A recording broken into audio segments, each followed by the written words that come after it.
For me, I was always a serviceable academic. I like to believe that I quote unquote belonged there, but my gift, for lack of a better word, has always been translating academic findings in ways that are kind of palatable and digestible to novice audiences, right? That's where I found is my greatest value.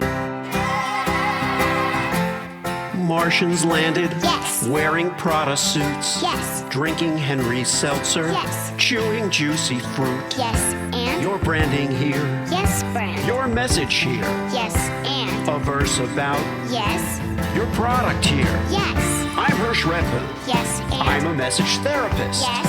And I have a podcast. Yes, brand. That's right, that's it. Yes. We'll help you fix the world. Yes. Or your bottom line. All right. Your bottom line. Get it. I get it. Welcome to the Yes Brand Podcast.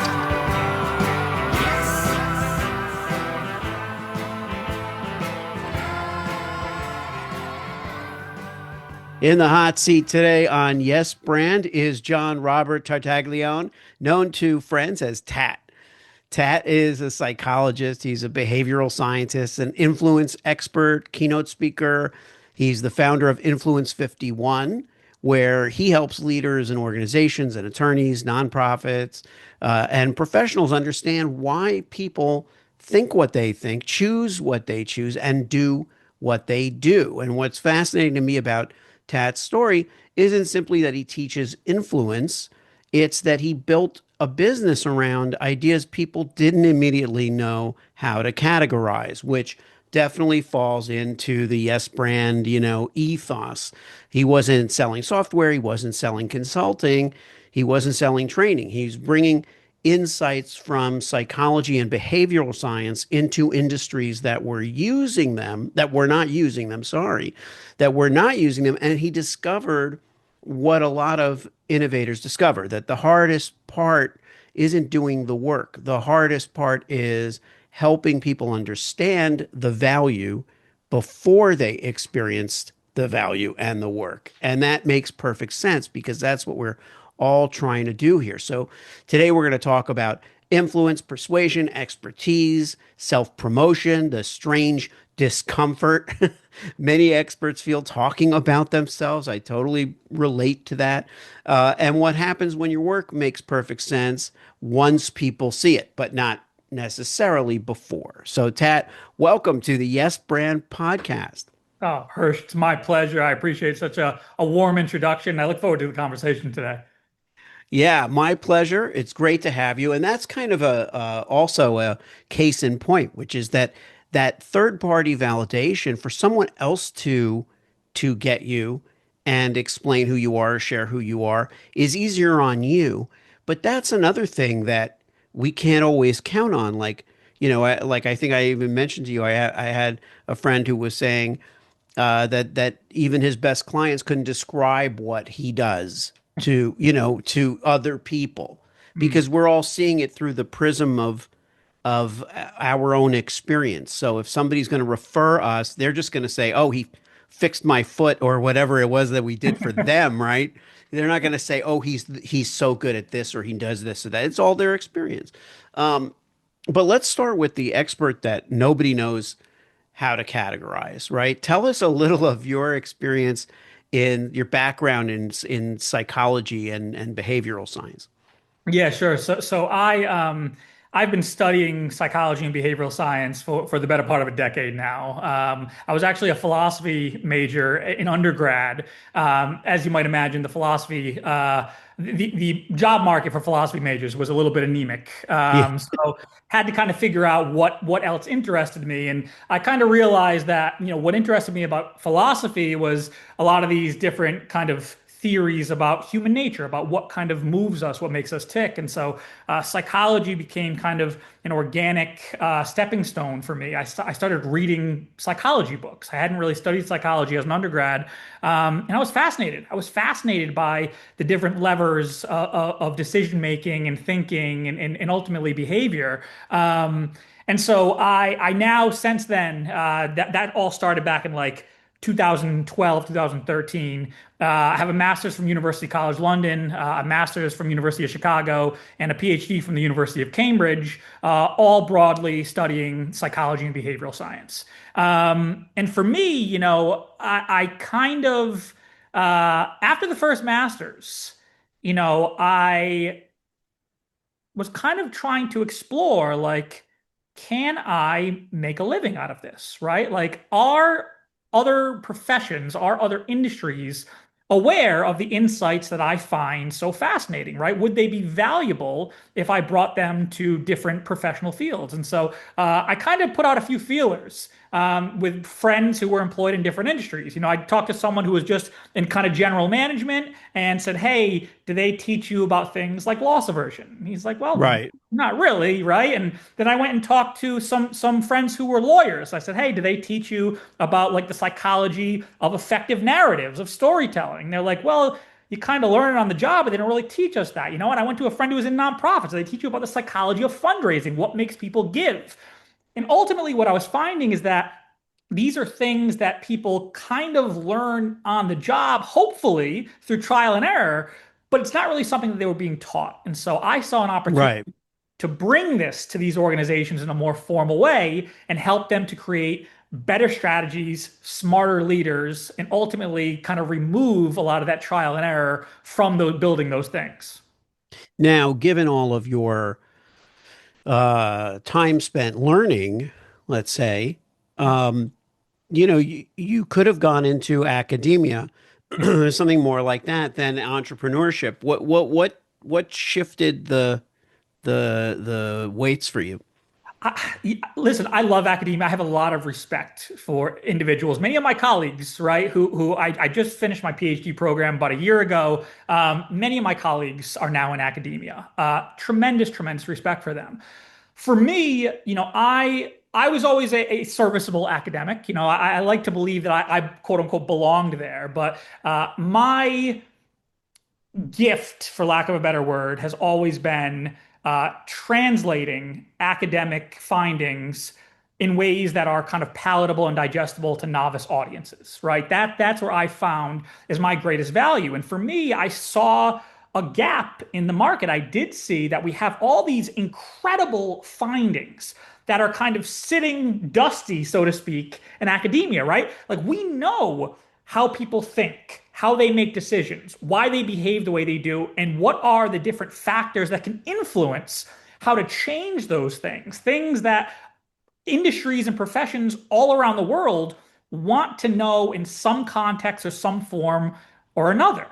And so I Yeah. saw an opportunity to be that bridge, right? To be the person that can have a foot in academia, that can understand the research, but more importantly, to be the person that can explain that research in a way that a non-academic is able to say, okay, I understand that.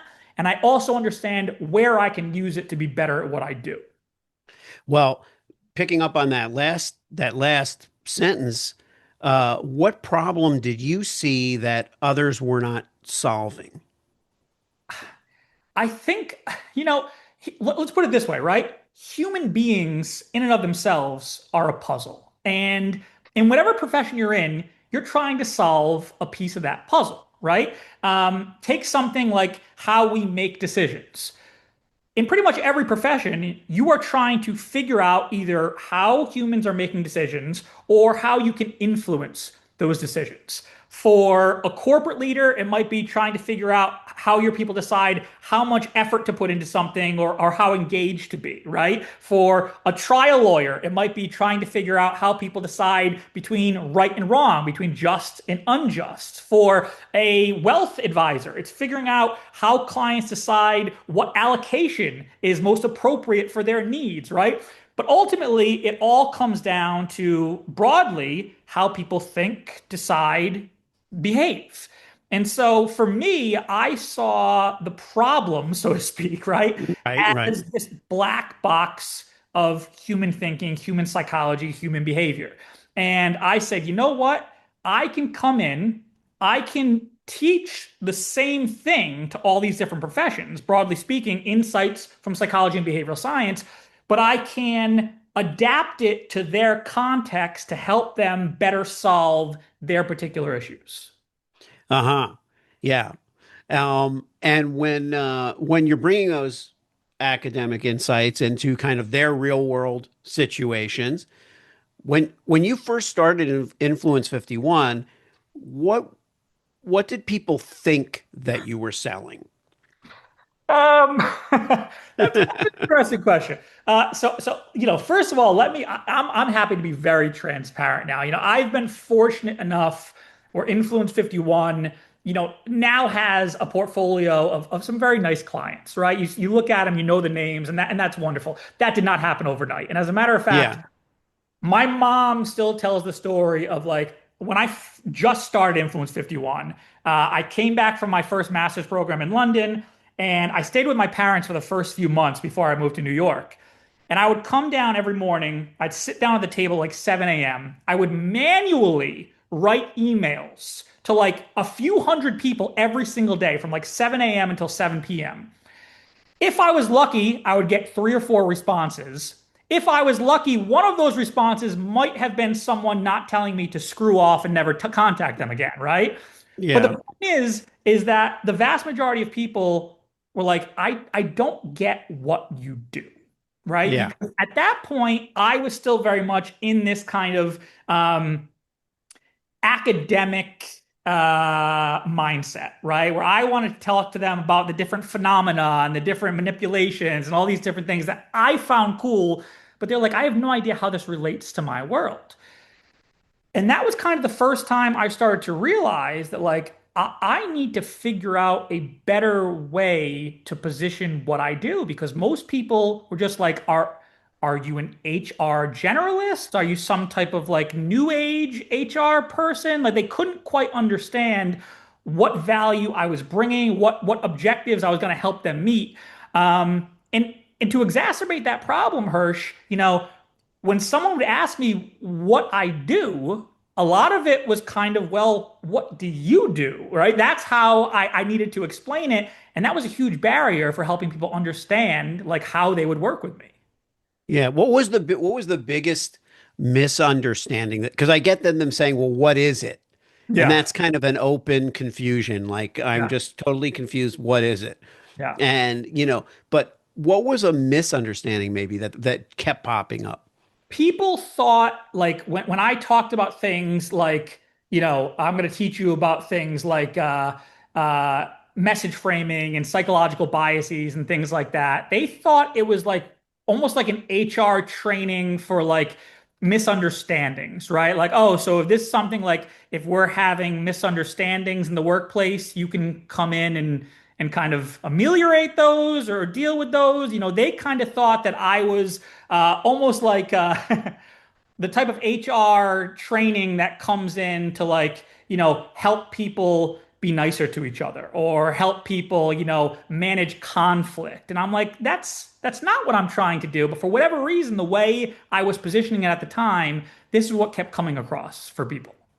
Yeah. Here's what I've really been getting into these days in conversations with people is there's selling something and showing why it's better than the product next product like it, right?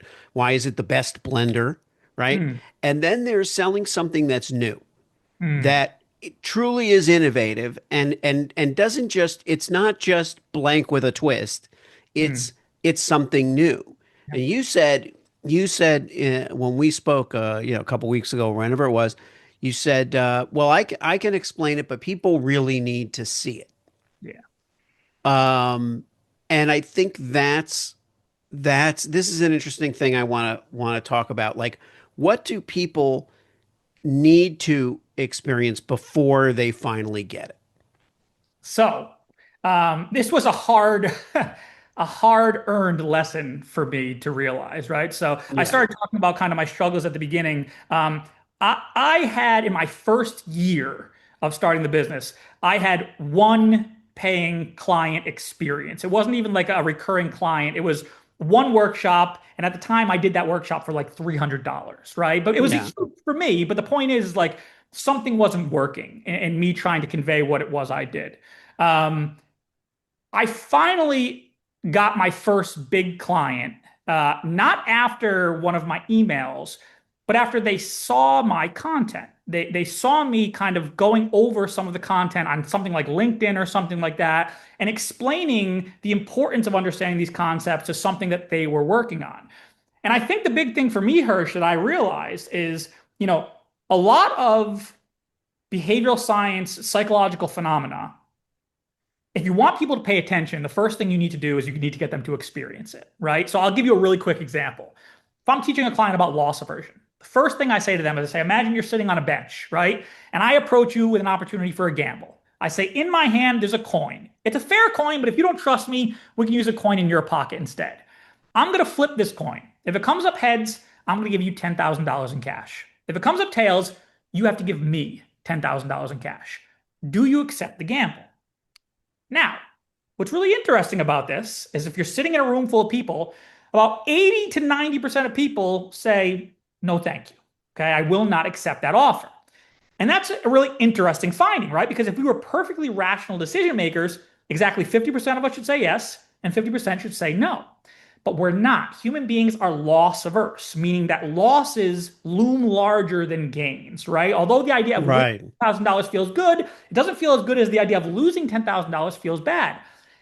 And helping people to experience this asymmetry in how we think gets people to perk up and say, okay, I just experienced that. Now, how does it relate to me, right? And from here, I can start talking about how we can use things like loss aversion to diagnose decision-making errors or what we're prone to be doing decision-making errors in our organizations, how we can optimize our messaging strategies, and ultimately how we can change behavior by instead of always talking about the benefits of it, surfacing things like what we're losing by not engaging in this behavior, which is often more psychologically potent. But the thing for me that I realized, right, is that people didn't understand what I did in the abstract. But once they saw me talk about it, once I got into the concepts, I let them experience it, and I showed them where this is showing up in their strategies or where it should be showing up in their strategies, all of a sudden it clicks. Okay, I get where I can use this. I get where we can bring you in and use you. Yeah. And that's why, for certain things, for certain services, certain expertise, keynotes, demonstrations, workshops, all of those in person, for lack of a better word, whether it's virtual or whether it's in real life, are so important because they give the audience a chance to experience it and feel it and say, it's that. Now, getting them there, of course, is now that circular, problem. Um, and I think in order for people to recognize that you can help them, they need to recognize what it is that's in front of them and what they're challenged by. How much of influence is helping people see what's already there?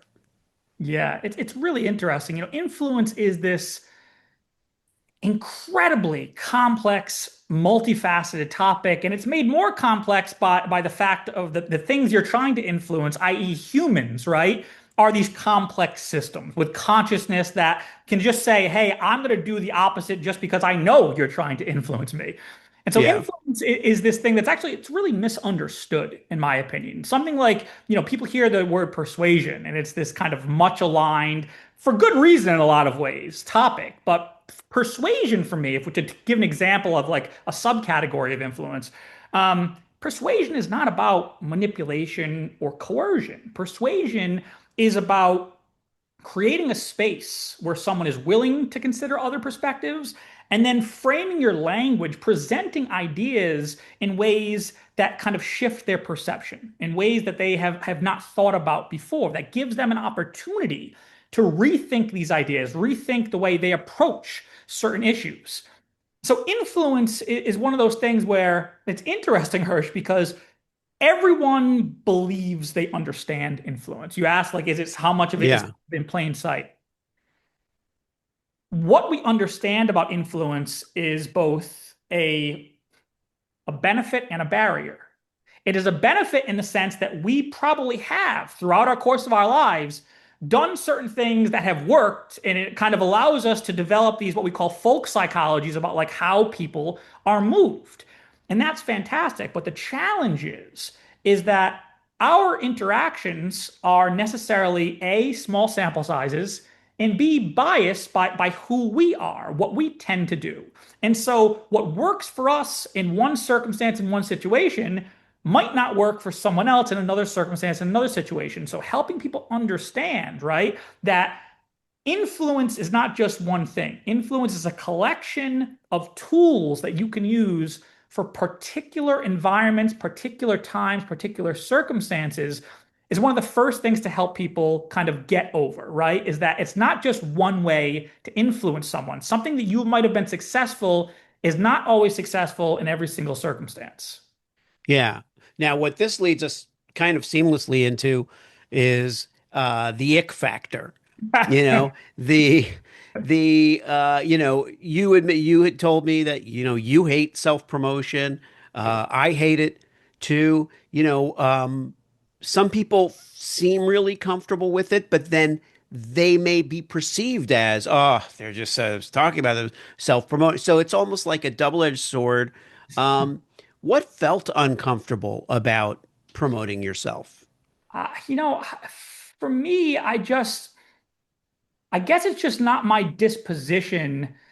I guess let me put it this way, Hirsch. I am someone who I love the research, right? I find this stuff fascinating. I love teaching people about psychology and behavioral science because I find it interesting and it just so happens that it's really, really useful. And so like that's what excites me. That's what really kind of motivates me. But the challenge of being, I'm a one person operation. And by necessity, as a one person operation, when I am quote unquote pitching myself, I'm doing self promotion, right? Yeah. It's necessarily me kind of having to say how good I am at what I do. And that's always felt really distasteful for me. And so for a very long time, I was kind of holding myself back. And I knew I was, right? Because I just wasn't the type of person, nor am I still. I'm finding different ways to do it, right? But I've never been the type of person to get on LinkedIn and want to share every single success I'm having, to want to talk about how great I am, to want to talk about why you should hire me, right? Like that's just the antithesis of my kind of online and in-person personality. But I had someone, so I mentioned I was fortunate enough to land a few big clients. And that was really nice for me because then I didn't have to say, let me tell you how good I am. I could point Right. to the clients that are paying me money year after year and say, hey, listen, they're using me for a reason, right? And I could kind of get past that. But I had an individual who had brought me in who kind of sat me down for a talk one day. Now, this individual, to give you a little context, he thinks very highly of me. Whether he's right or not, I don't know, right? But he thinks very highly of me. He's like, I've seen a lot of people do deliveries. He called me the best on the planet at what I do. And I put that quote on my website and stuff like that. But he said, you need to stop looking at kind of what you're calling self-promotion as being self-serving. He's like, you need to start looking at it as if you don't go out there and tell people that you're good at this and what you can help them do, they're not going to be able to bring someone like you in who can solve problems that other people aren't able to solve for them. And even worse, they might be enticed by someone who does love selling themselves, who probably oversells themselves, who's going to kind of take their money and not give them any of the return that they really deserve. And so he was kind of like, look at this not as you helping yourself, but as you not helping others if you don't put yourself out there. And that for me was a really nice perspective change, right? That I can do this and not feel as much of that ick of like, I'm trying to do this to kind of build myself up, and more that I'm trying to do this with an outward focus. Yeah. I call that egoless fame. I say a lot of my clients that I work with have that same thing. They're not seeking the spotlight, but at the same time, they are the de facto face of something, or they are the leader of this movement, or they are the people who have the most passion. Hmm. It's not about them, it's about the people they want to help. Once that kind of clicked for you, what changed? I mean, for me, it made it easier to kind of put myself out there, right? I think a lot of the barrier for me was like the idea that people would look at me and it would seem as distasteful to them as it felt to me, and that bothered me, Mhm. right? That image that like, people would look at me and think like, oh, I'm just trying to like make a bunch of money or something like that. Like, I don't know. It really did affect me. And Well, so, it's like if I can yeah, interrupt, well, please. it's like if you act like a used car salesman or you feel like a used car salesman, now they're seeing that. Yeah, And yeah. and and and and it's a self-fulfilling prophecy, right?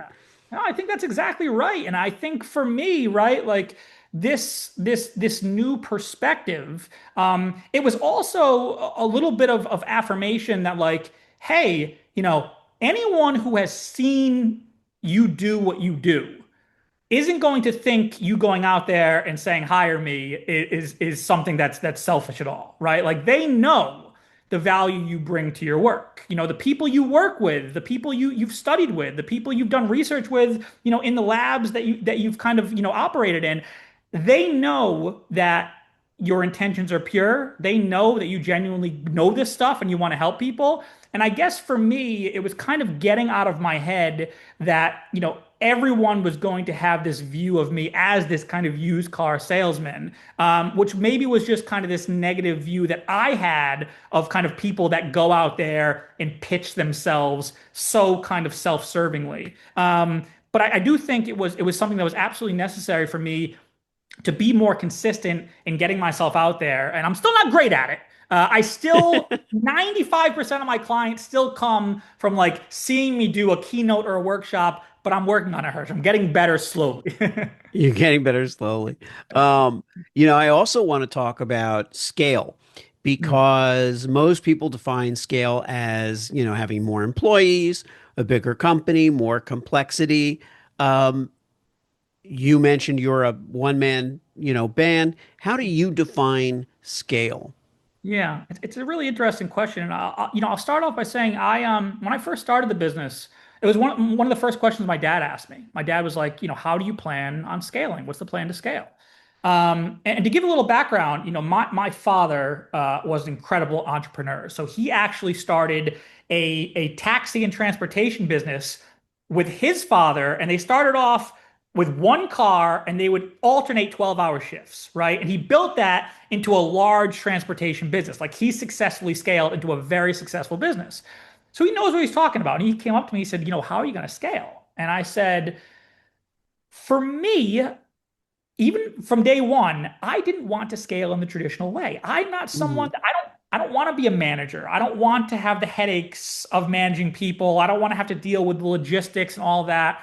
For me, my idea of scaling is I wanted to continue to increase my rates year after year. And then what that enabled me to do is I could either work the same amount of hours and make more money per year, or I could work less hours and make the same amount of money per year. But for me, ultimately, the most important kind of asset was time. I wanted to own my own time. I knew that as much as I liked this work, there were a lot of other facets of my personality, of my personal life that I wanted to be able to fulfill as well. And so I wanted to create a life for myself where I did well, financially, I was comfortable, but ultimately I kind of owned my schedule. And so for me, scaling was getting new clients, increasing my rate year after year, which I have and haven't really got any pushback yet, thankfully, and making sure that I am keeping control of what I think is the most precious asset, which is time. Well, and when your dad looked at it that way through your eyes and looking at that, did that satisfy his definition, let's say, of scale or success? I think he did. My parents have always been so supportive of me, in pretty much any way. And I think it's one of those things like, maybe at the time secretly and understandably so, maybe he wasn't quite sure if I would be able to do that in reality, right? Like at that point, I was still sitting at that kitchen table hoping for the first client. So the idea that I would like be able to like raise my rates every single year was probably a far-fetched idea at the time. So maybe he doubted that, but he absolutely understood the idea of wanting to own your time. And I think that's something too, where like, even if you go through the process of scaling and building businesses, as you get later on in life, you do start to realize, right, that like this is the resource that is probably the most precious. And so I think my dad kind of realized that, whether I could accomplish it or not, I probably had my head on straight if I was concerned about time more than money. Yeah. I mean, do you think as a society we've kind of confused growth with freedom a little bit?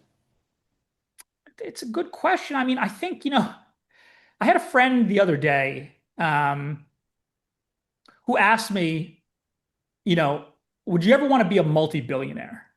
And of course, I think everyone's answer to that is, yeah, of course, I want to be a multi-billionaire. Right? Like, why wouldn't I want to be a multi-billionaire? And he asked me, he's like, what would you get that you couldn't get right now? He's like, beyond maybe a bigger house or a yacht or something like that, like what would you get that you would use every single day that you can't get right now, And I'm in a position, I'm fortunate enough to be in a position where I have all the necessities that I need in my life, right? Like I'm not a multi-billionaire by any means, but I'm not really wanting for anything. But I thought it was a really interesting exercise where he was like, his opinion was, obviously money is going to bring you greater comfort, greater security, but you're going to hit a certain point where more money is going to be marginal returns on things like happiness and utility. And he's like, so he is, kind of believes that this idea of how can I make the most amount of money humanly possible is probably an effective way to like start your career maybe. But you're going to hit a point where you have to come to this realization that that strategy is not going to continue to bring you the same amount of returns on investment as you go further down the line. And so I think he's probably onto something there. I think it's probably easier said than done in practice, right? To not value money so much. Right. But I do think, people should probably consider how they want to look back on their lives when they're 80 years old, and do they want to say, I had as much money as I possibly could, or do they want to say, I spent my time well? And maybe those things coincide sometimes, right? Maybe spending your time well is making a bunch of money in certain worlds, but not all worlds are going to have that kind of neat alignment. Sometimes you might have to choose, and it's a hard choice to make. Yeah. Yeah. Yeah, it is. And ultimately, it does come down to choices and to our unique experience. Like circling back to your experience in looking at my intro, when people see lawyers, nonprofits, healthcare, restaurants, and corporations all in the same on the same website, what assumptions do they make? Yeah, I mean, a lot of it is like, does he know enough about our industry to make any impact, right? And that is the kind of the fundamental branding issue for me is like, how do Hmm. I communicate that I can work with all of these different industries, that I can operate across industries while not potentially diluting the perception of how effective I would be within any one industry. It's a challenge that I've dealt with, right? But it's also something, it's the challenge I've chosen because part of the reason I started this business is because I didn't want to go and work with just one type of client, right? There are people with my background who have psychology and behavioral science backgrounds who enter consultancies and they get kind of, pigeonholed into you're going to work with this particular client, right? You're going to work with political clients, or you're going to work with financial clients, or whatever it may be. And there's nothing wrong with that, but I wanted the variety. I knew Hmm. there was opportunity to do these things across.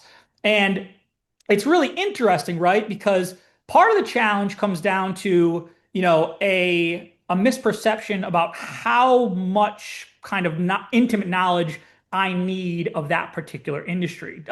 So Robert Cialdini, he's like the godfather of influence, right? He literally wrote the book Hmm. on influence, and he makes this joke in the first kind of iteration of influence in the preface, I believe, where someone came up to him and they're like, "Hey, I saw you work with a frozen food manufacturer. Can you do some work with us?" And he's like, "Yeah, I can." He's like, "But listen, you worked with a frozen French fry manufacturer. We manufacture frozen peas. Like, are you going to be able to deal with our people?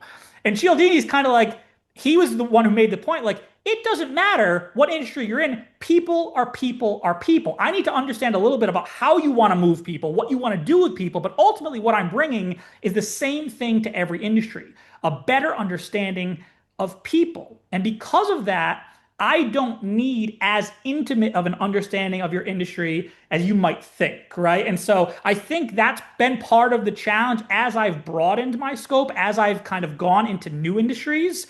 I do have to, find a way to scale that barrier. But ultimately, again, once people see the work, once I can say, hey, let me just show you a little bit, and you can make an assessment about whether or not this would be useful within your industry. Typically, they say, okay, we get it. We can use you for this, this, and this. Yeah, this has been so much fun, Tat, and as we suspected, hopefully it's been fun for you. And as we suspected in our prior conversation, we're able to get into a lot of things. I want to give you the last word first. Before you answer, tell our audience where they can find you, and of course there'll be stuff in the show notes. But the closing question is: what is a lesson from psychology that has changed the way you live your own life? Okay. Let me answer can I answer the question first, and then I'll get to, Yeah, sure. Because I think that's really interesting. I think it's really important to understand that when it comes to things like changing someone's mind, it's a very vulnerable thing to do.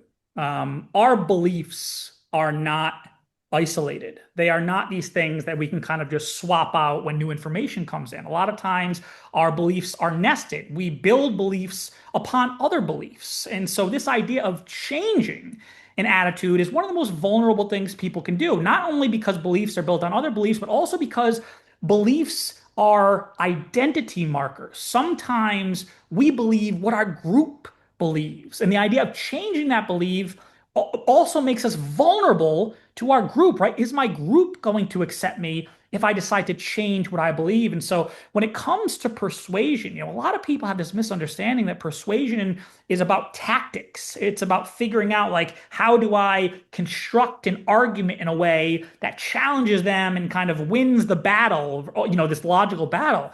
So much of persuasion is about creating a space where someone feels comfortable questioning their own beliefs, interrogating themselves, right? And it's not really about you persuading them. In any conversation where you're trying to change someone's mind, the most persuasive person is not you. It's the other person. It's the person you're talking to, right? All you can do is ask the right questions, give them opportunities to reflect. And when you have the rare opportunity to make an argument where they're actually going to hear it, choosing your words tactfully, it's these small, subtle things where persuasion actually comes out, right? It's not in these big tactics, not in these grandiose movements. And so persuasion for me is a much more subtle, intimate, really a human thing. It's a quintessentially human thing. And that's something throughout my work that not only has changed the way I think about people, but also changed the respect I have for the type of people that really can change people's attitudes, their hearts, and their minds. So that's how I would answer that question, Hersh. I think it's a great question.